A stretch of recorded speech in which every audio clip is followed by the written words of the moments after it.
is justice. Passage of this motion to instruct will be a stumbling stone for Keystone.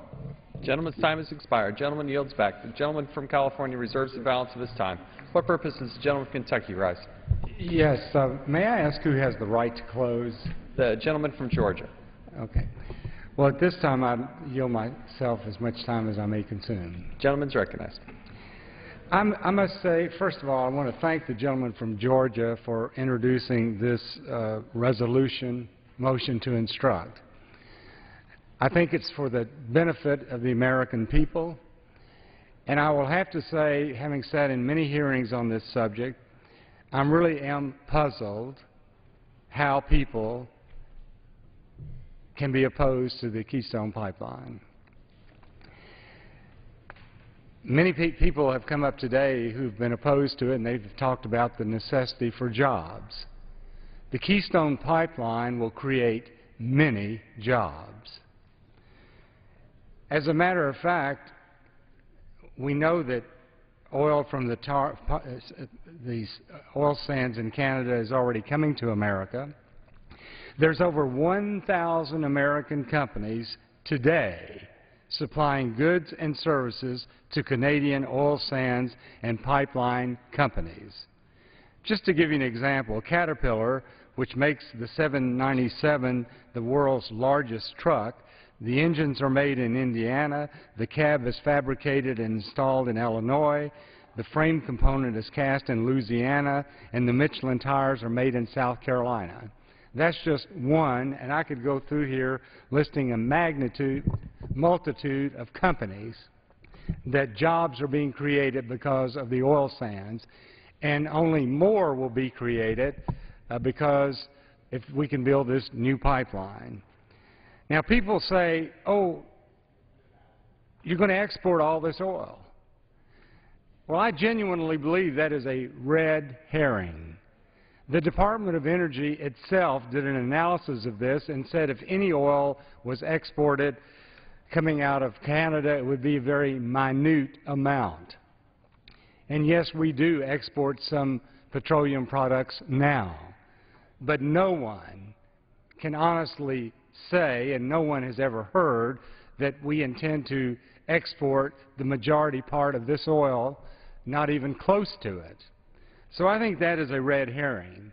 I might also say that there was a moratorium on the transatlantic pipeline in Canada from exporting oil, and we found out that when that happened, oil production in America went down because companies decided, well, the prices are down, we're not going to be able to export any, and so President Clinton lifted that moratorium. So I think the gentleman from Massachusetts making this argument, oh, we've got to prevent export, is a red herring. Now, there are a lot of pipelines already in America. On the average, they've been studied for 18 months before they were approved. This pipeline has been studied for 40 months. And I might also say that the Pipeline and Hazardous Materials Safety Administration has put together 57 additional safety measures for this pipeline, which are not on other pipelines. And so this would be the safest pipeline built in America. And so we have the ability here, if the President would simply approve it, of building a pipeline that will bring 830,000 more barrels of oil a day to America. I still believe in supply and demand. If supply goes up, prices go down. And I think that we all recognize that. But President Obama received a final environmental impact statement from the State Department. And that environmental impact statement said between the option of building this pipeline and not building this pipeline, the preference would be to build the pipeline. That's why we all were so shocked, because after that we thought the President would approve this pipeline. But what did he say? I don't want to make a decision until after the presidential election. Now, I'm not going to put words in his mouth, but I'm assuming that he was concerned about the environmental groups, and that's fine. But to deprive the American people of approximately 20,000 new jobs directly in building the pipeline, additional jobs that, like Caterpillar, that would be selling more products to the Canadian companies where the oil sands are being produced, the oil is being produced in the oil sands, really makes no sense. So this is a safe pipeline, 1,700 miles long. Only 60 miles of this pipeline route was suggested to be changed, and that was in Nebraska. And the governor of Nebraska and the legislature of Nebraska agreed with the change. So they've basically signed off on this. So I am puzzled by why anybody would be opposed to it. More oil, more jobs, less dependent on Middle Eastern oil. Yeah, we all would like to be less dependent on oil, but I tell you what, there are not enough electric cars in America to provide the necessary transportation that we need, despite the millions of dollars from President Obama's stimulus funds into the production of it. So the reality is we need oil. We have an opportunity to do it here to create jobs, and I think the perfect place for this to be considered is in the transportation bill, because we're talking about transporting oil for America to be less dependent on Middle Eastern oil. And I would urge everyone to support the gentleman's motion, Mr. Barrow's motion from Georgia. I would urge everyone to vote in favor of it. And I would yield back the balance of my time. Gentleman from Kentucky yields back the balance of his time. For what purpose does the gentleman from California rise? Mr. Speaker, I yield myself such time as I might consume on the debate on this particular motion. Gentleman's recognized. Those of us who are speaking on this motion to instruct the conferees are from the Energy and Commerce Committee, not the Transportation Committee, which developed the fundamental underlying bill to which this pipeline issue has been attached. And the Transportation Bill provides enormous amount of money for people to have jobs building the roads, mass transit, other kinds of transportation systems, and that all will be stopped if we don't renew the transportation bill itself. The Senate, on an overwhelming bipartisan basis, got together and passed a transportation bill. The House wasn't able to do that. We were passing short-term extensions of existing law until we passed something to go into conference, and we're now in conference. So the motion is to instruct the conferees to take the House position on this pipeline issue. Well, the problem with it is the President has said he'll veto the bill. He'll veto the transportation bill if the pipeline provision is in it.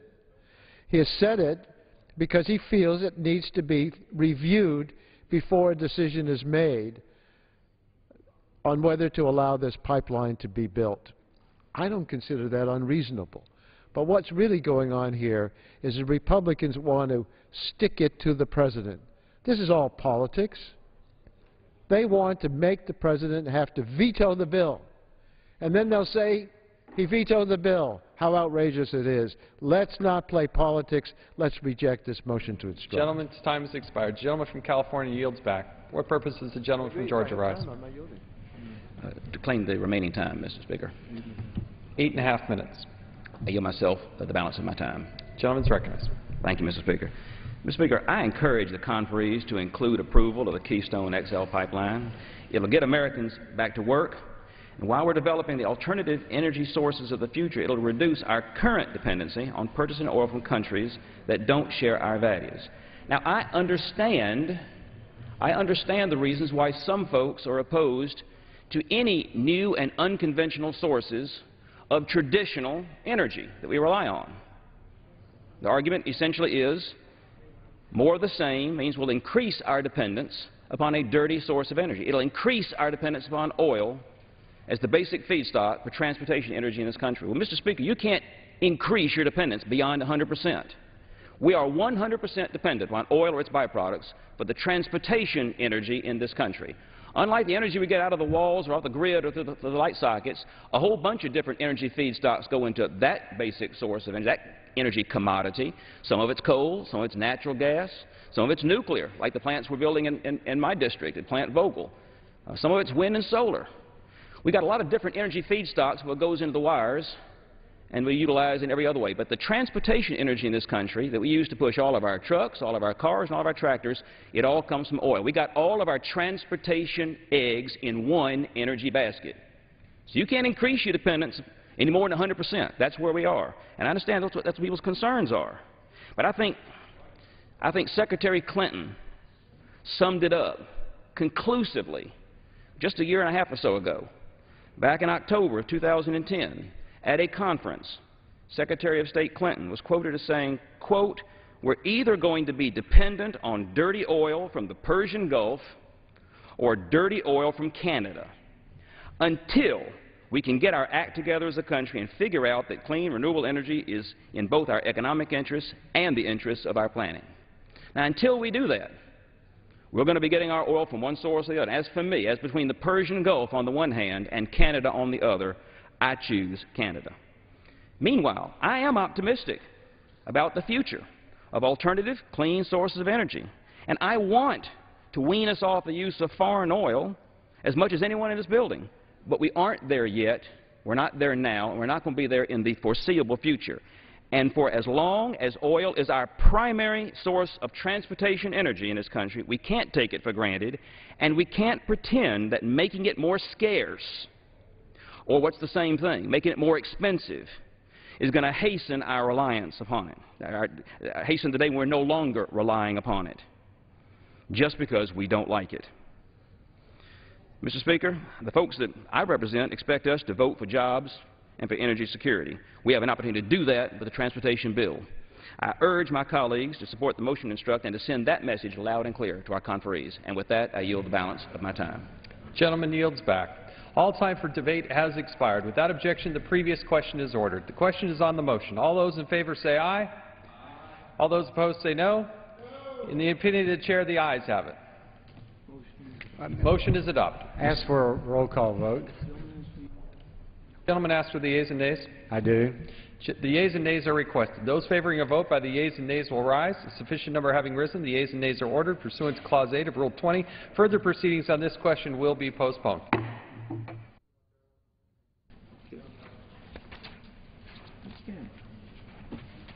Now where are we going?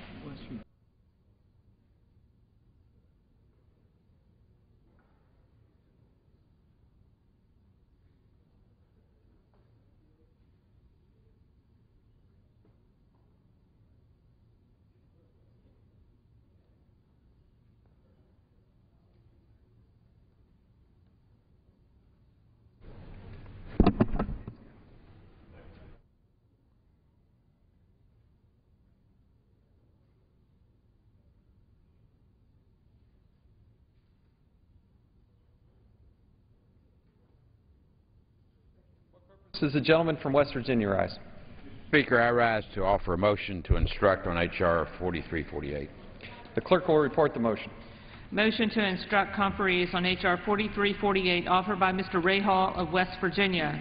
Mr. Ray Hall of West Virginia moves that the managers on the part of the House at the conference on the disagreeing votes of the two houses on the Senate amendment to the bill H.R. 4348 be instructed to agree to sections 1528 to 0017 to the extent that such sections amend Section 5323 of Title 49 United States Code to provide subsection K relating to Buy America 33007, 33008, and 35210 of the Senate amendment. Pursuant to Clause 7 of Rule 22, the gentleman from West Virginia, Mr. Ray Hall, and the gentleman from New York, Mr. Hanna, will each control 30 minutes. The chair recognizes the gentleman from West Virginia. Thank you, Mr. Speaker. I yield myself such time as I may consume. Gentleman's recognized. My motion is simple. It instructs the conferees to seize the opportunity to create more American jobs and to revive American manufacturing by closing loopholes in Buy American laws. The House Senate Conference Committee is seeking to resolve differences on the Surface Transportation Reauthorization Bill. But one thing we should be able to agree on now, right now, is that every taxpayer dollar spent constructing highway, transit, and rail projects should help create jobs in America and not overseas. American workers are still struggling to find work as our economy slowly recovers from the worst economic recession since the Great Depression. The construction and manufacturing sectors have been particularly hard hit.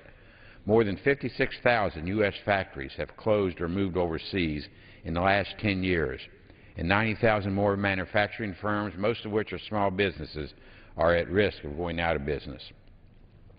Today, more than 2.2 million construction and manufacturing workers remain out of work. I have pleaded again and again that we must enact a well-funded, long-term surface transportation bill immediately and not let another construction season dwindle while Congress dawdles. We must find common ground, and we must find it fast. As part of that effort, one area where I hope we can all agree is ensuring that the investments we make with this bill will be spent on projects that are stamped Made in America. We have the capability, the capacity, and the workers ready to get the job done here at home. Unfortunately, we are currently giving these contracts and these high-skilled jobs away to foreign manufacturers and workers. This motion to instruct directs House conferees to adopt several bipartisan Senate provisions to strengthen the Buy American provisions. The other body adopted these non-controversial, common-sense Buy American provisions by voice vote and without a word of opposition.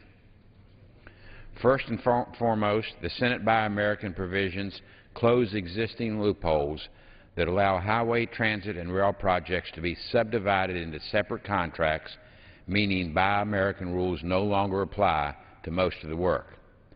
The most glaring recent example, and we've all heard about it, of project segmentation is California's Bay Bridge project connecting Oakland to San Francisco. Even though more than $320 million of federal aid highway funds were spent on the Bay Bridge project, the project was divided into 20 separate construction contracts. As a result, 43,000 tons of steel for the project were manufactured in China.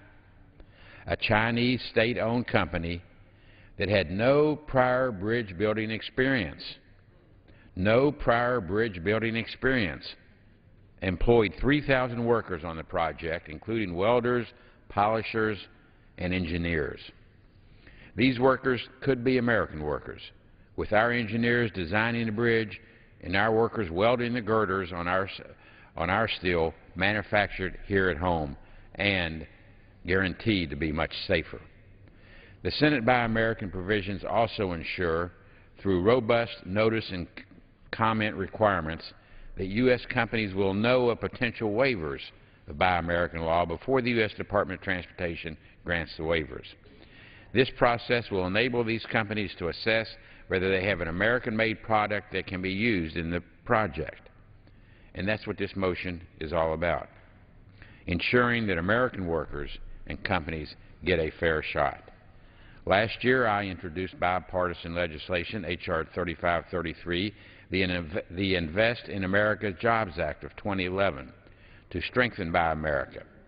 The bipartisan Senate Buy American provisions incorporate many major provisions from this legislation. Although I believe that we can do even more to strengthen Buy America, particularly in the area of public transportation, the bipartisan Senate Buy American provisions represent a good start. We will hear from some of our friends across the aisle that we should let the conference committee work its will. But let's be honest with ourselves. A vote against this motion is a vote to continue to send jobs overseas, to continue to weaken our economy, and to continue to allow our foreign competitors to reap the benefits of rebuilding our nation with American taxpayer dollars. Mr. Speaker, we have a responsibility to U.S. taxpayers to ensure that investments we make in our nation's transportation infrastructure truly help rebuild America, our infrastructure, our companies, and our people. I urge adoption of this motion, and I reserve the balance of my time. Gentleman reserves the balance of his time. For what purpose does the gentleman from New York rise? Mr. Speaker, I rise to claim the time in opposition to the motion to instruct and yield myself such time as I may consume. Gentleman is recognized. Thank you, Mr. Speaker. This motion, offered by my friend, the gentleman from West Virginia, instructs conferees to the Surface Transportation Reauthorization Conference to agree to several provisions in the Senate bill relating to Buy America requirements.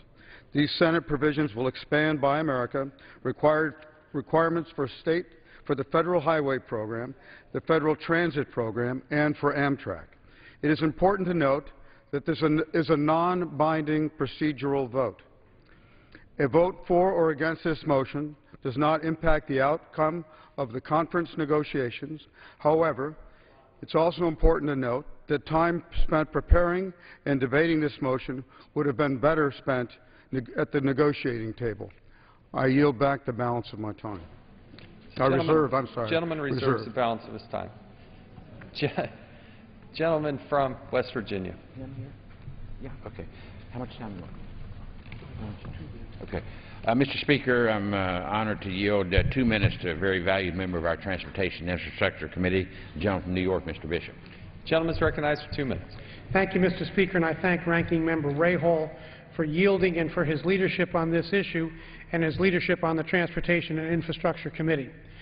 Mr. Speaker, I support this common sense motion to put America back to work by preventing the harmful outsourcing of American jobs.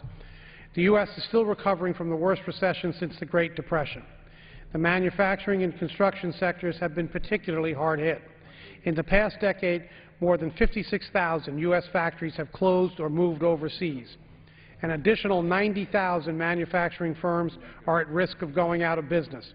More than 2.2 million construction and manufacturing workers remain out of work. This motion to instruct directs conferees on H.R. 4348 to address important loopholes in Buy America laws in order to create more American jobs.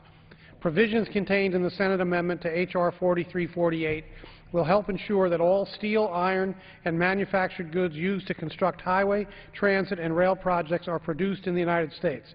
By closing loopholes, these provisions will make certain that projects financed by U.S. taxpayers will be made in America, with jobs in our communities, not outsourced overseas. This motion to instruct directs conferees to adopt several Senate Buy American provisions that would prohibit project segmentation on certain projects, require public notice and comment on waiver requests, require review of long-standing waivers, and require an annual report on waivers. I think that reasonable people would agree that this isn't too much to ask for projects that are paid for with U.S. taxpayer dollars. Federal transportation dollars should not be used to outsource American jobs. It doesn't make sense. It isn't right. I urge my colleagues to support this motion to instruct conferees. I yield back the balance of my time. The gentleman from New York yields back the balance of his time. The gentleman from West Virginia reserves the balance of his time. What gentleman from New York? Mr. Speaker, I wish to yield as much time as he may consume to the gentleman from Texas, Mr. Brady. The gentleman from Texas is recognized.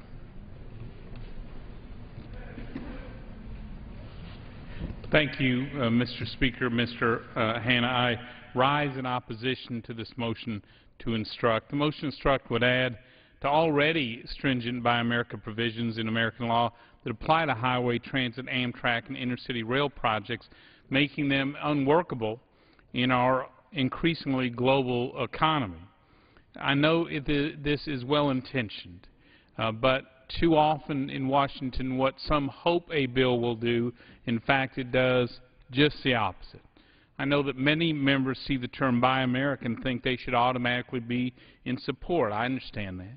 I can certainly see justification for some Buy America provisions, and we already have that in law today. These are long-standing rules that are manageable for our American job creators and aligned with our international standards. However, Buy America doesn't actually mean what it appears to mean. This motion to instruct would actually have the opposite effect, undermining America's transportation infrastructure and development, as well as America's competitiveness and job growth. Instead of providing surefire markets for our local companies for goods and services, this motion struck would actually backfire. The result will raise costs for American taxpayers, delay American projects, burden American businesses that could instead be focusing on creating jobs in the struggling economy, and it conflicts with our goal of making the United States the most competitive country in the world. I also want to insert into the record 2 letters, one from the U.S. Chamber of Commerce, which is representing 3 million businesses in America, and another from the Emergency Committee for American Trade, local companies that employ over 6 million workers, both opposing this motion to instruct. Let's explore the reasons why I urge my colleagues to oppose this motion. First, it'll increase costs for transportation projects by requiring that local content requirements apply to more projects, by making waivers from these local requirements much more difficult. That means that fewer projects, transportation projects, can be undertaken to fix our aging infrastructure. This is not the time to impede strategic investment in American infrastructure, which holds the key to U.S. economic competitiveness and prosperity. Second, a misplaced requirement to buy local would hurt American companies, undermine their competitiveness, hamper their innovation and productivity, and prevent them from participating in bidding for transportation projects due to their increasingly global supply and production chains. As we all know, many products that American companies build will sometimes have parts from other parts of the world, mainly so they can compete against other products in the world. Take, for example, a story from back home in Texas, where a Canadian manufacturer of PVC pipes and fittings was advised by its distributor in California that the contractor who had used its fitting on sewage pipes installed at Camp Pendleton was being asked to remove the fittings from the ground and replace them with a similar product from an American competitor. So far, it sounds so good. The problem is the Canadian manufacturer purchased most of its plastic resin, the inputs to make those fittings, from Texas-based companies, from American companies in Texas. That meant that Buy American restrictions prevented our local companies from being able to export their product to Canada and sell it as part of an overall project in California. It was overall a lose-lose situation for everybody. In short, more stringent Buy American provisions actually make it harder to sell American because of the realities of how products are built these days. These provisions will prevent American companies from being able to sell inputs, their products, to foreign companies who then go after government contracts. It may sound attractive to cut foreign companies out of the procurement market, but don't forget about the thousands of American companies and millions of American workers who stand behind them and depend on them. Third, tightening Buy American restrictions also sends a message to our global competitors that it's all right for them to enact more barriers against American goods and services when they're selling and buying procurement in their home market. In fact, all over the world, in countries like China, India, and Brazil, local content rules in a variety of industries are popping up to block American companies from selling into there. In justifying those restrictions against our American companies, these countries often point to Buy American provisions and argue that what they're doing is just the same. Well, this dynamic has the effect of stopping American businesses and their workers from competing in vast procurement markets around the world, resulting in billions of dollars lost to America, to our opportunities to sell our products overseas. Fourth, such measures also make the United States a less attractive market for foreign-based companies that employ millions of hardworking Americans here at home. Expanded domestic content requirements send precisely the wrong signal as America seeks to reverse the trend of declining foreign investment into America, which create products and companies and jobs here in America. And fifth, tightening the Buy American restrictions could also leave the United States vulnerable to World Trade Organization litigation and retaliation based on what our obligations are under the WTO government procurement agreement. Overall, stricter Buy American provisions undermine the American government's ability to buy the highest quality goods and services at the lowest cost to us, to American taxpayers. It makes it more difficult to maintain policies consistent with our obligations around the world. And it shows our trading partners they need, and it blocks our ability to show our trading partners they need to open their procurement markets to American goods and services. And at the same time, they hurt U.S. companies that are trying to find customers for their products and services. I understand how politically appealing these measures can be, but when they backfire against American companies, when they backfire against American workers, you don't read much about it, but it costs these workers their livelihood. It makes American companies competing here at home and around the world, frankly, it takes them out of the picture. And at a time where we have a struggling economy, where we actually have, after all the stimulus, after all the bailouts, after all the cash for clunkers and cash for conquerors, deficit spending, we actually have fewer Americans working today than when this president took office. Now's not the time to hurt more American workers, drive up the cost of these projects, delay them further, and ultimately hurt our ability to compete and sell around the world. This makes, no matter how politically appealing it is, this makes no economic sense for America. For all these reasons, I urge my colleagues to vote no on this motion, and I yield back. The gentleman from Texas yields back, and the gentleman from New York reserves the balance of his time. The gentleman from West Virginia is recognized. Mr. Speaker, I'm very proud to yield 3 minutes at this point to a gentlelady from Ohio, Ms. Sutton, who has been a real stalwart and real fighter for Buy American provisions and American jobs. I yield her 3 minutes. Gentlewoman from Ohio is recognized for 3 minutes. I thank the gentleman for yielding, and I thank him for his leadership. Mr. Speaker, I rise today for the laborer and the steelworker. I rise today for the small business owner and the working family. I rise today to support this motion to instruct because we should all rise, and we should all strive to support our working families and create jobs right here in this country. We know that one way to do that is to ensure that the money we spend to rebuild and strengthen our transportation and infrastructure, if we spend it here, it leads to jobs here. If we invest in American iron, steel, and manufactured goods, we are investing in the people who produce those products. While it's easy to stand up here on the floor and talk about the need to support our workers and create jobs, this motion takes those words and turns them into action. By closing loopholes and strengthening Buy American provisions, we come one step closer to ensuring that every American taxpayer dollar spent on transportation and infrastructure will be spent on an item proudly stamped Made in America. Now, last year I was proud to introduce the American Jobs First initiative, a series of 4 bills to strengthen Buy American laws and level the playing field for American manufacturers and workers. I introduced them, Mr. Speaker, because every day I hear from Ohioans who are ready to get back to work. Every day I hear from Ohioans who just want a chance at a good-paying job and a slice of the American dream. And every day I hear from Ohioans who want this Congress to act, to make sure that when their taxpayer dollars are being used, that we will use American iron and steel and manufactured goods to build that infrastructure. Well, this is our chance, Mr. Speaker. Vote yes on this motion to instruct. Vote for jobs, vote for working Americans, and vote to give our constituents a fair chance at the American dream. And I yield back.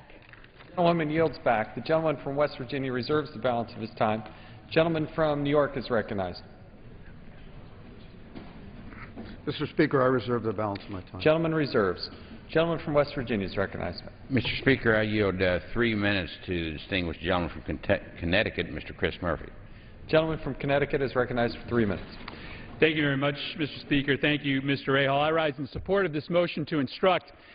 Over the past year, the President and Democrats have proposed a series of measures to spend a little bit of money to put people back to work, to spend some money to educate our kids, to build some new schools, to expand broadband. And every single one of those efforts has been met by resistance from Republicans. Now, I realize why that is. The argument is that, we don't have any more money to spend. I get that argument. What I don't get is the argument against this motion. What this motion says is that forget spending new money. Let's just make sure that the money that we are already obligated to spend is spent on American jobs. No new money. Let's just redirect the money that we're spending on bridges, on roads, on railways, and make sure that it gets spent on U.S. companies. And it's wrong to suggest that we're talking about dramatically ratcheting up Buy American standards such that we're going to ignite some trade war with WTO countries. That's not what we're talking about here today. Buy America laws have been on the books for generations. What we're talking about is just bringing Buy America standards back to what they used to be. Because the fact is that we have blown hole after hole after hole in Buy America, in part because the Chamber of Commerce, which opposes this motion to instruct, thinks it's a good thing for big multinational companies who bid on a lot of this work to be able to take big chunks of it overseas, where they can drive down the cost to them and keep a bigger differential of the contract. Let me give you an example of these loopholes. One loophole is a provision that allows you to segment a contract into all sorts of small little pieces. When you segment that contract into small pieces, each one of those pieces can result in the amount of the particular contract being so small that it doesn't qualify for Buy America. Well, on one particular bridge contract in San Francisco, by segmenting out the contract and getting around Buy America, we lost 43,000 tons of steel to a Chinese steel company. American jobs lost. When you allow for every country that signs a trade agreement to be exempt from Buy America, this happens. Guess what? Today we make our dog tags on a European-made machine simply because the country that makes it is exempt from Buy America, and they bid 4% less than the American company did. American jobs lost. We win when we enforce Buy America, because what happens is a company gets a contract, they subcontract with other American companies, and the ripple effect of that one initial contract multiplies jobs times 3 throughout the economy. Every time we send a contract overseas, yeah, it may save that particular bid 3 or 4 or 5%. But when we lose that job here in America, when we have to start paying unemployment compensation, when we lose the taxes to the federal government, when that unemployed workers' kids need to go on Medicaid, guess what? That 3 or 4 or 5% disappears overnight. Let's pass this motion to instruct. Gentleman yields back. The gentleman from West Virginia reserves the balance of his time. Gentleman from New York is recognized. Mr. Speaker, I reserve the balance of my time. Gentleman from New York reserves the balance of his time. Gentleman from West Virginia is recognized.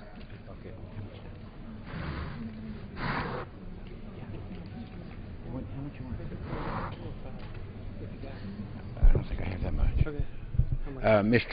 Speaker, I'm happy to yield 4 minutes to a very valued member of our Transportation and Infrastructure Committee, the gentleman from Illinois, Mr. Lipinski.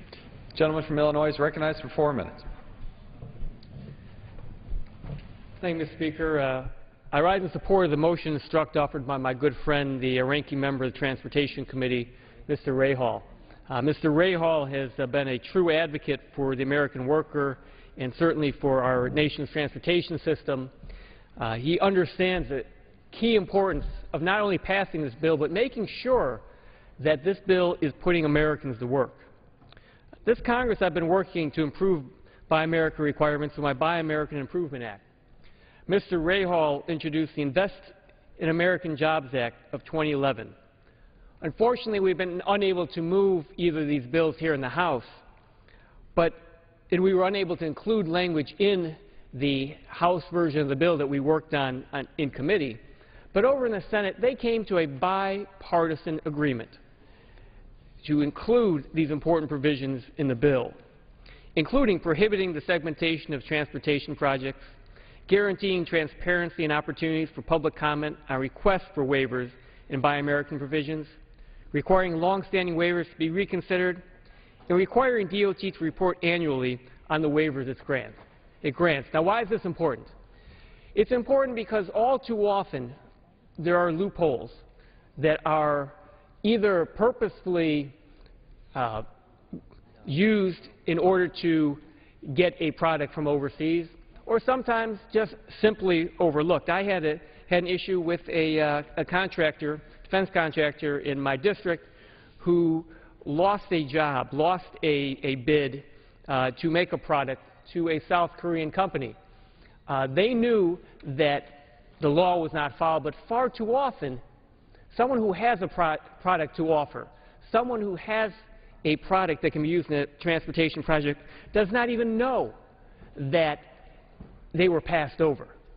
It's critical that we put this Senate language in the final bill, the conferees do that, so that we can know when an American company can do the job, we get that to the American worker.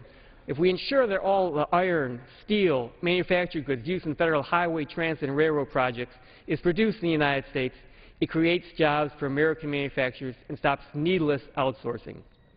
In addition, by closing the loopholes, these provisions will guarantee that when projects are funded by U.S. taxpayers, they'll be made by American workers and create American jobs instead of being outsourced overseas. There's a reason the Chinese insist on buy Chinese, just India insists on buy Indian, and Brazil on buy Brazilian. We're here to say that we need to do the same thing, to send the message that U.S. taxpayer dollars should be spent in the United States, not in China, not anywhere else. These are provisions our country needs now more than ever. The American taxpayer funds for transportation should be used to create American jobs. It's just common sense. If you go home, any of us, we go home, we talk to our constituents, they understand it. They know that that's common sense. Unfortunately, it's far too infrequent that we do what is common sense here. The Senate managed to do what is common sense and put in important key Buy American provisions in their version of the transportation bill. The conferees should accept that Senate position, that bipartisan position, the common sense position, and make sure that we get this transportation bill passed as soon as possible and make sure that those taxpayer funds are used to put Americans to work, not to be outsourced. I urge my colleagues to support this motion, and I yield back the balance of my time. Gentleman from Illinois yields back the balance of his time. The gentleman from West Virginia reserves the balance of his time. Gentleman from New York is recognized. Mr. Speaker, I reserve the balance of my time. Gentleman from New York reserves the balance of his time. Gentleman from West Virginia. Good job. Mr. Speaker, how much time is left? Both sides. 14.5 minutes for the gentleman from West Virginia and 21 minutes for the gentleman from New York. And do I have the right to close? Yes. Okay. Sheila, how much you want? 3 minutes? I yield 3 minutes at this time, Mr. Speaker, to the gentlelady from Texas, Sheila Jackson Lee. Gentlewoman from Texas is recognized for 3 minutes. I thank the ranking member of the Transportation Committee, and I thank him for his leadership. Many members have firsthand experience in addressing some of the angst of our constituents, whether it's in West Virginia or in the state of Texas and California to Ohio or maybe even Utah. We recognize that we have an obligation as part of the international family to engage in trade. That is part of the economic fabric of this construct of which we work together. But Mr. Rahall's motion is both instructive and vital. For those who have had the opportunity to receive most recently federal transportation dollars, the city of Houston has waited a mighty long time. But in the course of doing that, unfortunately, over 2 decades of trying to secure funding for a light rail project, we have seen the steel industry in America decimated. The story of the San Francisco Bridge is not only tragic, it is with great sadness that one would lose jobs and opportunities because of the way that particular project was bid.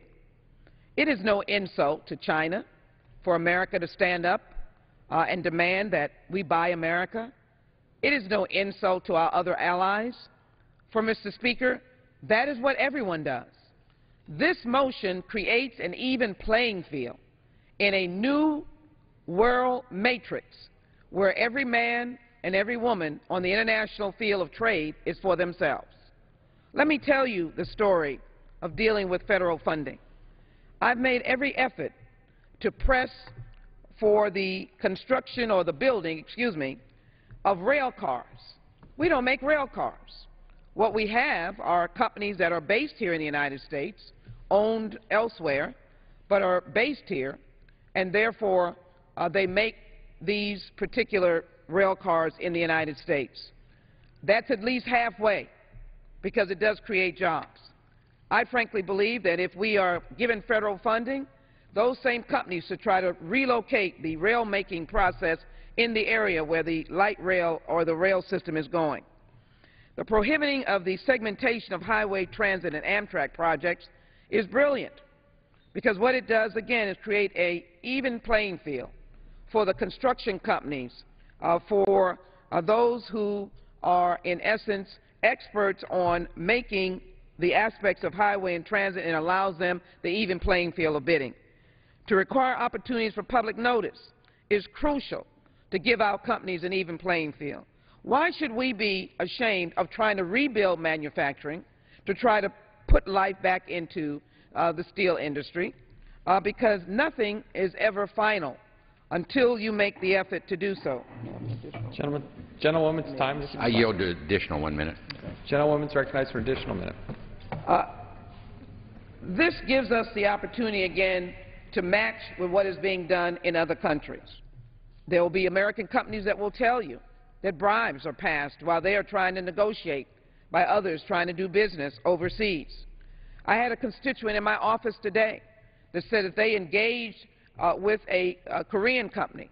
They went in with an agreement. They had a signed agreement. They gave them their intelligence and proprietary information. They said that we will match this and do this together. When they got to the end point, that Korean company said, well, we've got to go out for bid, when they had been promised, the American company, that that would not be the case, that they would be partnering all the way. Mr. Speaker, let me tell you what the final results were. The Korean company didn't go out for bid. They took the proprietary information and they did the job themselves. Never did this kind of work. Don't know how to do the work. But the American company was left out the door. Not exactly fitting what Mr. Rahal is saying, but is an example of why we have to match the kind of intensity on the international arena. We have to match it by protecting American companies. I would say that this is an important, vital motion to instruct, and I want federal dollars to be utilized for American companies. I believe this is the right approach to Buy America. I yield back. Gentleman from West Virginia reserves the balance of his time. Gentleman from New York. I reserve the balance of my time, Mr. Gentleman from New York reserves the balance of his time. Gentleman from West Virginia. Nobody else here. Mr. Speaker, I'm ready to close if the gentleman from New York is ready to yield back his time or close himself first. Mr. Speaker, I yield back the balance of my time. Gentleman from New York yields back the balance of his time. Gentleman from West Virginia is recognized. Thank you, Mr. Speaker. In conclusion on this motion to instruct, let me just say that the motion is in support of the Senate Buy American provisions. The Senate passed Buy American provisions are very similar, if not exactly, as the House Transportation and Infrastructure Committee adopted on a voice vote, which was offered by the gentleman from Minnesota, Mr. Kravick, during committee consideration of what was then called H.R. 7. So the majority has accepted this language in committee deliberation, and yet they appear to be opposing it as it comes to the floor today in the form of a motion to instruct the conferees. I would say also that that Buy American provision that is in the Senate passed bill that this motion seeks to accept does allow for the Secretary of Transportation to provide for other than U.S. made when that product that is needed cannot be found in the United States of America, or when it is truly cost prohibitive to make that product in the United States of America. So there is sufficient waiver authority provided in the Senate Buy American provisions to allow the Secretary of Transportation to do what is in America's best interest. But most importantly, by adopting my motion to instruct and in conference hopefully adopting the Senate Buy American provisions, we're ending the most egregious loophole that is used to export American jobs, and that is the segmentation of contracts that allows companies to circumvent current Buy American provisions. Let me say in addition that I was here for most of the previous debate on the previous motion to instruct on the Keystone Pipeline, and I heard a great deal of support from that side of the aisle, urging American-made energy, American-made energy, and I certainly agree with that principle. And I'm an advocate of all the above as long as it's domestic in our energy policy in this country. And I might add, I'm a supporter of the Keystone Pipeline and have so voted in previous votes in this body. But now it comes to this motion to instruct conferees on Buy American, and I hear just the opposite from the majority side by their rather silent opposition, but nevertheless stated opposition to this motion, because while they're for American-made energy, they appear to be against American-made products using American labor and using the Buy in America label on U.S. steel and other products used in our highway construction and transit modes in this country. So it seems to be rather contradictory of what we're hearing from the majority side in the debate on these two motions this evening. So as I conclude, let me say that this motion has truly wide-ranging support. I recognize that the majority has inserted the United States Chamber of Commerce opposition to this bill, and then at the same time I heard reference to the deals and the contractual relationships and the other alliances that our United States, supposedly United States Chamber of Commerce, has with other countries to build these projects. Again, shipping jobs overseas. So I wonder if it's truly the United States Chamber of Commerce that's addressing this issue.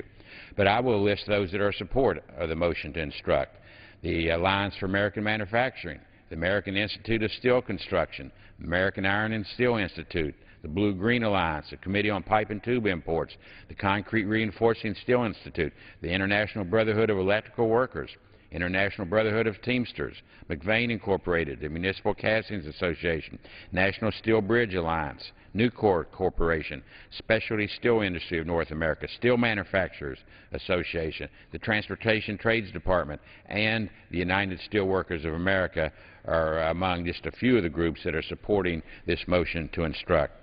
So again, let me say this is about, and I will conclude now, American jobs. When it's made in America, Americans can make it. And we have too many Americans today that are not making it. And they are near their ropes end. They're frustrated. They do not see Washington or the Congress of the United States as in any way addressing the real problems that exist out there in America and the real problems in their lives. And they see us just passing the buck and continuing to argue among ourselves and appear to not agree on anything. But this is something that we do agree on, as evidenced by the bipartisan manner in which this bill passed the other body. And we know how hard it is to get anything through that other body. But this transportation legislation did pass with over 70 votes in the other body, a rarity in this atmosphere today in Washington, but nevertheless something that happened, and that's what we ought to be adopting here, is looking at that bipartisan bill and following the other body's lead in this provision and in the entire bill itself. So I conclude and urge members to adopt this motion to instruct conferees. Gentleman yields back. All time for debate has expired. Without objection, the previous question is ordered. The question is on the motion. All those in favor say aye. All those opposed say no. In the opinion of the chair, the noes have it. Mr. Speaker, I ask for the yeas and nays. And yeas and nays are requested. Those favoring a vote by the yeas and nays will rise. A sufficient number having risen, the yeas and nays are ordered. Pursuant to Clause 8 of Rule 20, further proceedings on the question will be postponed.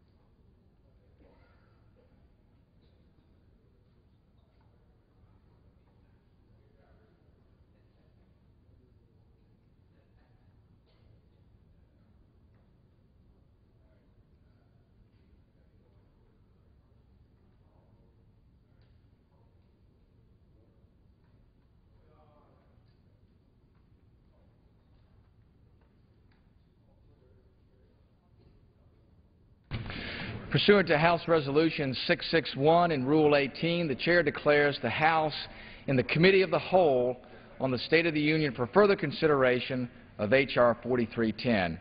Will the gentleman from Utah, Mr. Chavitz, kindly take the chair?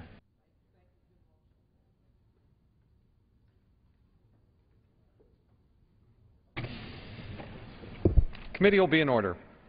The House is in the Committee of the Whole House in the State of the Union for further consideration of H.R. 4310, which the clerk will report by title. To authorize appropriations for fiscal year 2013 for military activities of the Department of Defense, to prescribe military personnel strengths for fiscal year 2013 and for other purposes. When the Committee of the Whole rose earlier today, Amendment number 12, printed in the House Report 112-485, offered by the gentleman from Colorado, Mr. Polis, had been disposed of. It is now the order of consideration Amendment number 17, printed in House Report 112-485. For what purpose does the gentleman from Colorado seek recognition? Mr. Chairman, I have an amendment at the desk. Clerk will designate the amendment. Amendment number 17, printed in House Report number 112-485, offered by Mr. Kaufman of Colorado. Pursuant to House Resolution 661, the gentleman from Colorado, Mr. Kaufman, and a member opposed, each will control 5 minutes. The Chair recognizes the gentleman from Colorado. Thank you, Mr. Chairman. Over the last few years, the prevailing trend within the Department of Defense has been an increased bias for the use of federal employees to perform commercial services. This pendulum has swung too far in the direction of a non-competitive big government model. Congress is cutting the defense budget by $487 billion over the next 10 years and simultaneously preventing the Pentagon from utilizing free market competition to drive down the cost of doing business. We must take the handcuffs off the Department of Defense and allow the Secretary to shop for the best products and services at the best price.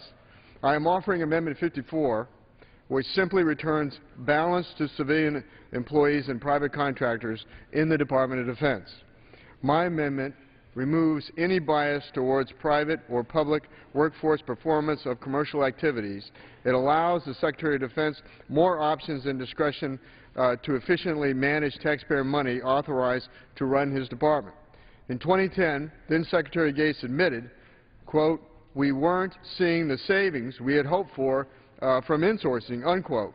Despite the candid assessment, the Department of Defense remains prohibited from utilizing any form of competition when looking for new commercial services, and it is too often directed to in-source services that are currently being performed by private contractors. Small businesses that received government contracts by virtue of a competitive bidding process are powerless to stop the loss of their jobs under the practice of insourcing. Non-competitive and nearly unrestricted insourcing practices are fiscally irresponsible and ones that we cannot afford in the current or foreseeable fiscal environment.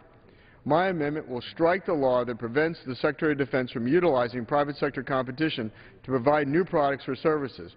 It replaces those restrictions with the ability to competitively bid out for new commercial products or services and select the most cost-effective option.